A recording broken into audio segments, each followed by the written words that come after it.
Hello everyone, welcome to Nilanjana's exclusive English lessons. Today I'm continuing with the second part of the Mauryan Empire, and this is going to be a very detailed video because there's a lot of information and I'm going to make it very simple for you so that you can memorize and keep it in your mind.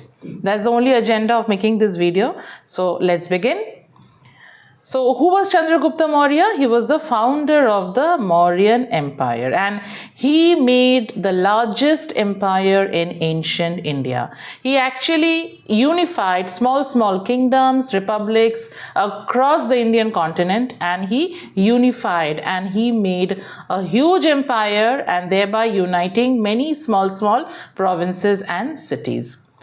He also had a very impressive military army. He had tremendous, impressive military conquests. That means he won various battles, and those battles helped him to establish a very strong and centralized administration. Now, centralized administration means what?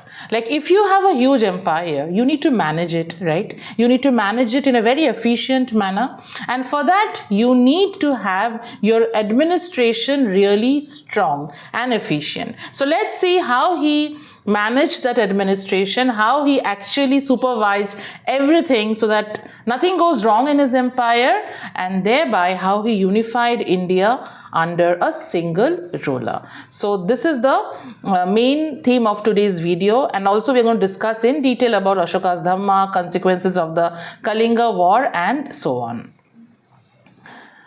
So as I said, Chandragupta Maurya, of course, when he had this imperial consolidation in simple words means he consolidated the entire empire under a single ruler. But how he did that?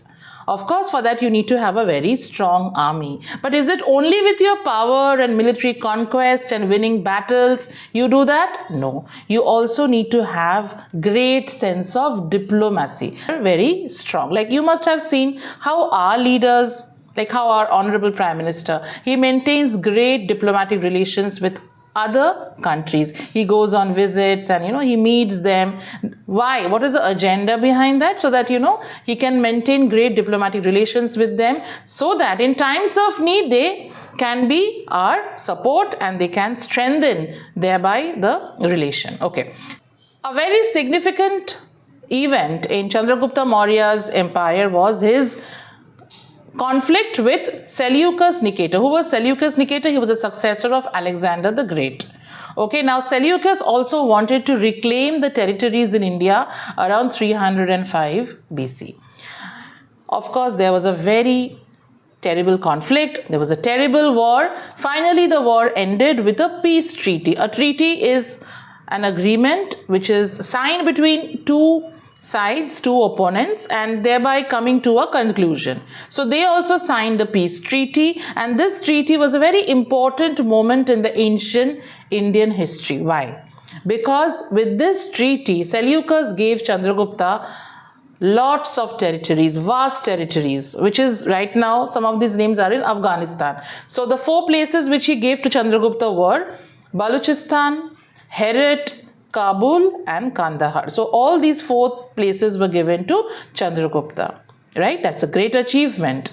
And in return, what did Chandragupta give him? He also gave him 500 war elephants, which is a significant military asset. You're giving to somebody 500 war elephants, and of course you're giving a great part of your military army to that king. But yes, it was a treaty, so both sides, they had their own gains and losses.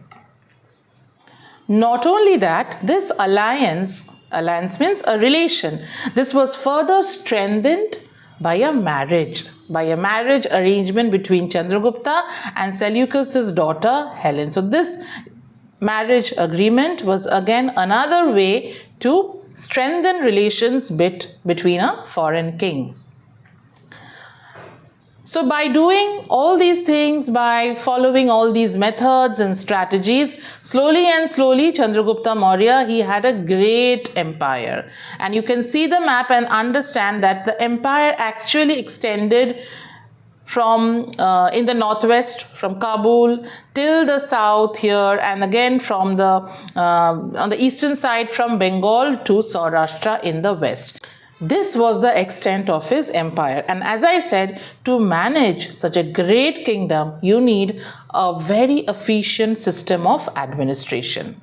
One more very important information, that after the victory with Seleucus, Chandragupta appointed Pushyagupta. Who was he? He was appointed as the governor of his northwestern province, and this person was allowed and he was given the responsibility to manage everything in the northwestern provinces so that he can concentrate in the southern region, thereby strengthening his conquest and military achievement in the southern parts of India.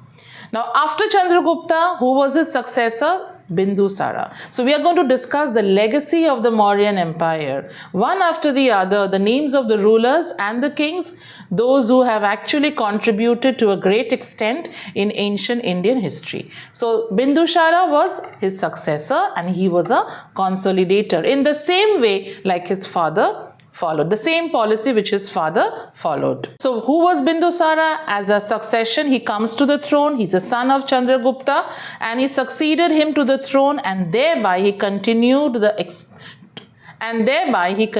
to expand the Mauryan Empire. And which policy he followed? He also followed a policy of territorial expansion. Territorial expansion means what? Like he extended the Mauryan Empire further south. Slowly, he also started conquering many kingdoms, many cities, many provinces, and thereby increased the extent of the Mauryan Empire, reaching the Deccan Plateau. And there also he defeated 16 rulers. Another significant event during Bindusara's reign was he faced a revolt in Takshila. This revolt was ended by his son Ashoka. He couldn't do it all alone, but later on Ashoka actually helped him in ending this revolt. Just like his father Chandragupta, he also maintained diplomatic relations. So you can see that if you really want to increase your power, you need to maintain diplomatic relations with other kings. And he also did the same thing, especially with the foreign kings, and he maintained friendly relations with the rulers of Greece. After Bindusara, we have Ashoka the Great, and he was Bindusara's son. He also initially pursued the policy of aggressive expansion, aggressively, in a very ruthless manner. When you expand the empire without thinking about people's lives, killing people mercilessly, and this is how he expanded. When he became the king, he took the titles. There were two titles which he embraced. One is Devanama Priya, which means the beloved of the gods, and the second title was Priyadarshi, the beautiful one. So these are the two titles which he took. But when we have to talk about Ashoka, his reign is most famously associated with the Kalinga War. Now, without the Kalinga War, we cannot understand about Ashoka's reign, his empire. Now, after the Kalinga War, he had immense suffering. Now, the ruler of Kalinga also had a very strong army. He also had a huge army which consisted of cavalry, infantry, war elephants, and so on. So it was a very tough fight. It's not that, the conflict and the fight was very easily won by Ashoka. It was a very tough conflict, but the people of Kalinga, they suffered the most in this battle. And when Ashoka saw that so many people, they lost their lives, they were killed in a very ruthless, brutal manner, so many people dead, blood, and this actually made a profound transformation in his character, and he converted to Buddhism. And after this, when he went through this transformation, he actually dedicated his life to spreading Dhamma. When he embraced Buddhism, this is what he believed in, and slowly this is how he started spreading Dhamma. I hope all of you are enjoying the video till now, and if you are enjoying, please do not forget to like, share and subscribe to the channel. And how many of you are new to the channel? By the way, do you know that there are also many literature explanation videos on my channel, and I'm sure if you have not watched those videos, yes, please go and watch, because They are really helpful. Anyways, let's get back to history. And actually, I wanted to thank many of you, those who inspired me to start the history videos, because many of you were requesting me, and I thought that yes, if I can actually simplify so much of information to all of you and make it easy for you to remember, retain, of course it gives me a lot of happiness if I can bring a smile to your face. So yes, that is the reason I've started the history videos. Right now only with grade 9th I've started. If any grade 10 students, they want me to make history videos, yes, do let me know. I'll definitely try to make some videos for you also. Anyways, yeah, let's get back.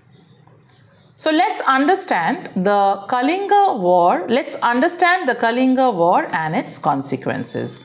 So as I said, that the Kalinga War was a brutal conflict. It was a devastating conflict, resulting in massive casualties. Many people died. Thousands and thousands of people died, and it led to widespread destruction. Imagine the huge battlefield filled with corpses, blood, wounded people, loss of lives, children. So that scene actually moved Ashoka so much. He understood that this is no meaning. There is no meaning for behind all this. What is the end result, right? If your conquest is giving you suffering, if it's giving you pain, what's the use of that conquest? And that's the reason he was filled with remorse. Witnessing the aftermath, it's a consequence. When he saw the result, he was filled with deep remorse, and he regretted that why did he follow this, aggressive military expansion in his empire. And slowly he shifted to Dhamma. Okay, so this experience marked a turning point. You can see this battlefield. I've tried to bring a pictorial representation as much as possible.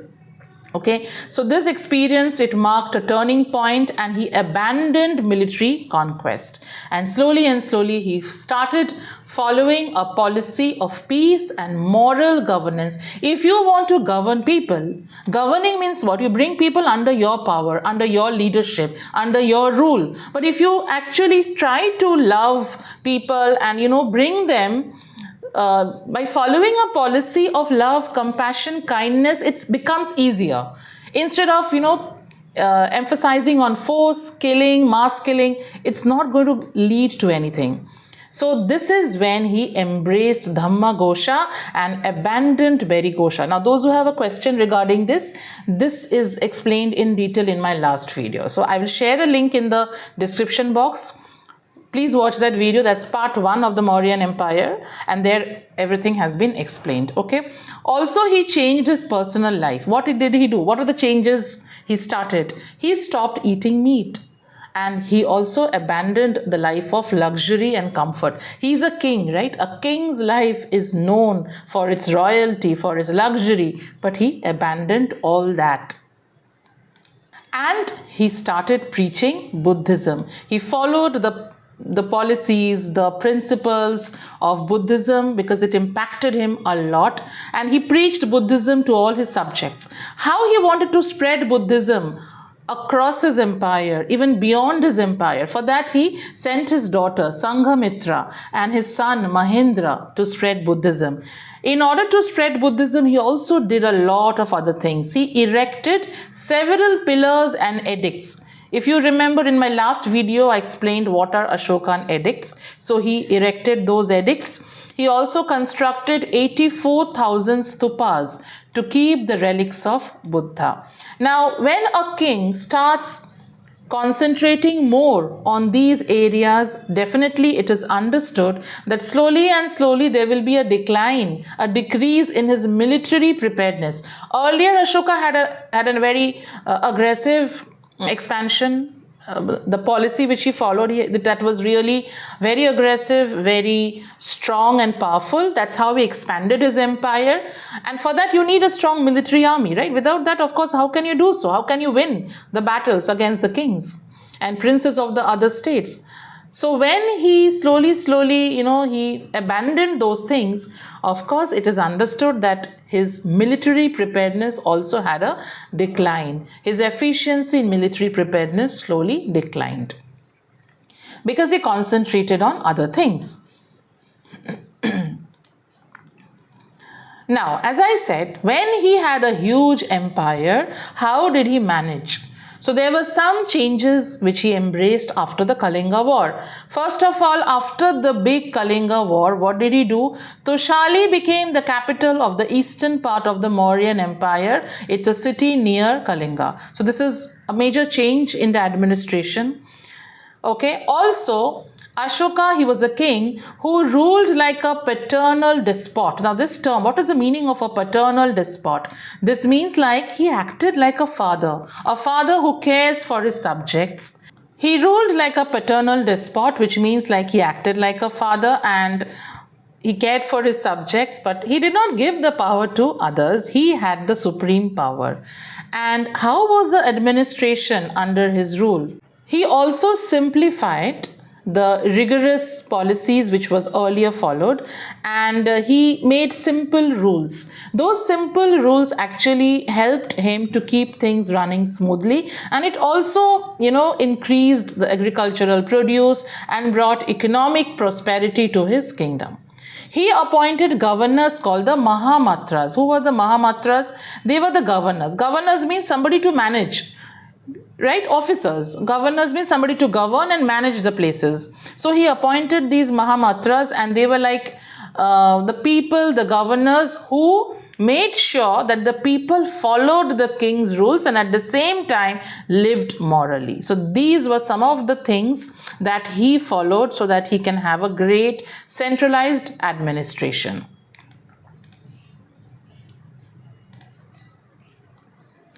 Now let's take a look at the Mauryan administration structure.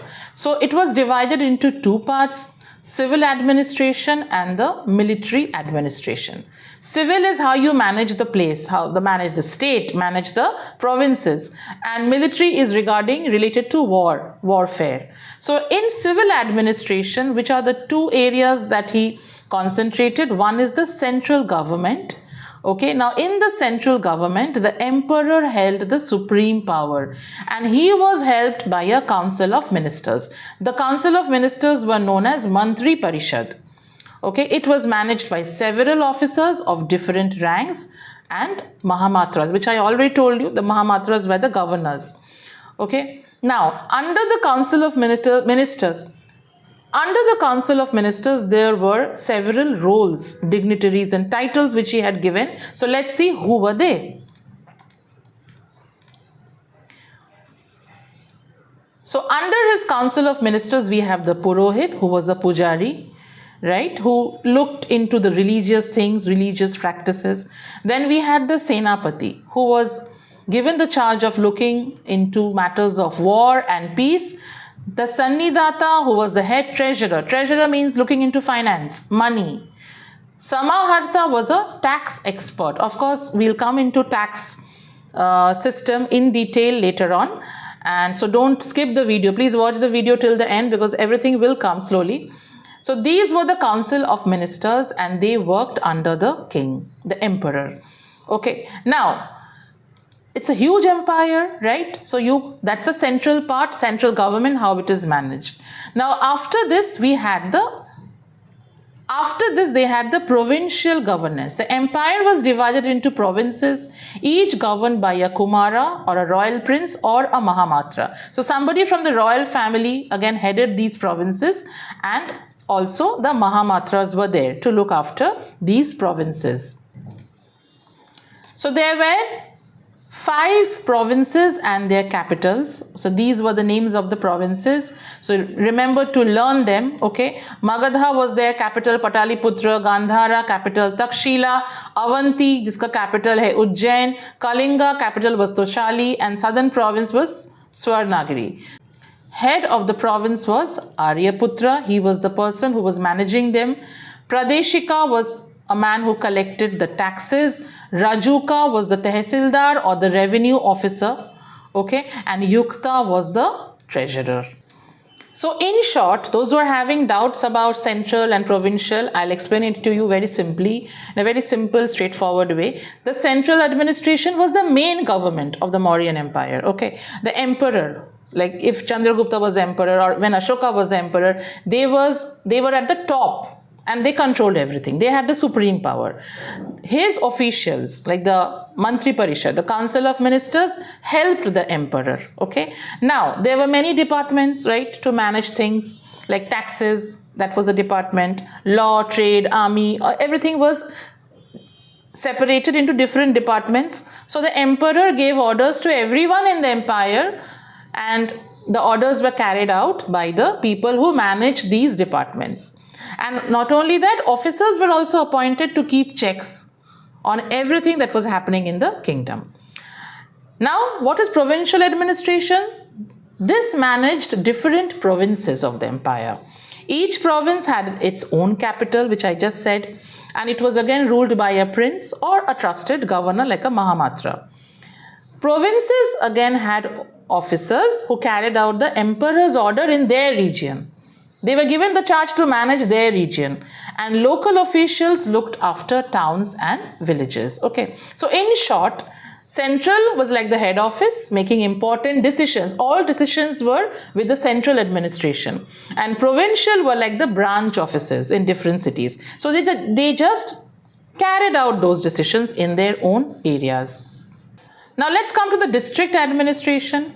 Provinces were further divided into districts, and they were called Janapadas, and the administration was again looked after by these three titles as I discussed: Pradeshika, Rajuka and Yukta. City, when it comes to the cities, okay, head of the city was Nagaradhyaksha. So remember these terms, I've tried to make them in bullets. These terms are important, okay, and this is how everything was managed. So of course now you can understand, right, how it actually made it easier for the emperors to have a centralized administration. Revenue system. Land revenue was the primary source of income which was collected by the officials like the Samaharta. Okay, the people, the local people, the farmers, they had to give 1/6 to 1/4 of the produce. This was like a tax that was collected. Okay, so what is 1/6 of the produce? Imagine if you are harvesting 6 baskets of rice, you give 1 basket to the king. Okay, that is the revenue that you are paying. Similarly, if you have 4 baskets of rice which you are harvesting, you give 1 basket for the king. Right, so this is the revenue system. Also, there were 2 kinds of taxes which were imposed. One is Bali, which is the religious tribute, and Bhaga, which was the agricultural produce. Toll tax was also imposed on articles which were brought for sale, and tax was also given on liquor and gambling. And whatever revenue was collected, it was all used for expenses of the state, right? The money that was collected, it was used to maintain the roads, transportation, public welfare, schools, hospitals. So with this money, the emperor maintained everything. The emperor also had a very strong spy system. And this spy system was in place to monitor the administration. It's not that, he just appointed some spies, but he had spies against the spies. Imagine, their wisdom, the way they managed everything, really impressive. And then finally we come to the military administration. They maintained a huge army because initially they all followed a policy of territorial expansion. So their army consisted of what? Infantry, cavalry, war elephant, chariots. So they had, huge number of all these things. And the king was the commander-in-chief of the army. Now, what is Dhamma? As I said, that I'm going to discuss that later, that after Ashoka, went through this Kalinga war transformation, he followed Dhamma, and Dhamma is a moral code and it is based on Buddhist principles. It aimed at promoting welfare and harmony among his subjects. So, which are the principles of Dhamma? Number 1 is non-violence. Ahimsa or non-violence towards all living beings. Respect for elders, teachers, religious, ascetic, children. So you need to have respect for everyone. Tolerance, very important in today's scenario. We need to have religious tolerance and harmony among different communities and sects. Equal respect for all religion, all communities. And of course, karma, I think this is something which is, eternal. We all believe in karma. What is karma? Good deeds. If you do something good, it would give you happiness to man in next birth. So these are the principles of Dhamma. And yes, the last and not the least, he never believed in empty rituals. He disapproved empty rituals. By doing rituals, you cannot make God happy. Similarly, you cannot bring happiness in your life. Rather, you do good for people. Impact of Dhamma in Ashoka's empire. Number one, it brought religious unity. It unified all religions, all communities, because there was respect for everyone. Also, it gave rise to moral values. People started believing in good moral conduct. They started believing in good behavior, and that was promoted among his people. And of course, when you follow a policy of good behavior, it will slowly and slowly decrease in crimes, all kind of crimes. So there was an end to all the crimes in his kingdom. No thefts, no bullying, and no illegal things were carried out in his kingdom, because slowly people, they started becoming good, in short. And of course, public welfare. Entire emphasis was on public welfare, how to make the people happy, how you can give a good life to your subjects. So this was the impact of Dhamma, and of course it had a great impact and it brought a great change in his empire. So I hope the video is clear. That brings us to the end of the video. I hope you have enjoyed it, and I've tried to make it really simple, easy for you, so that you can score well in your exam. If you think the video was helpful, please subscribe to the channel. That means a lot for me. And support the channel. And of course, stay tuned for my next video. Thank you so much for listening to the video, and have a beautiful day ahead.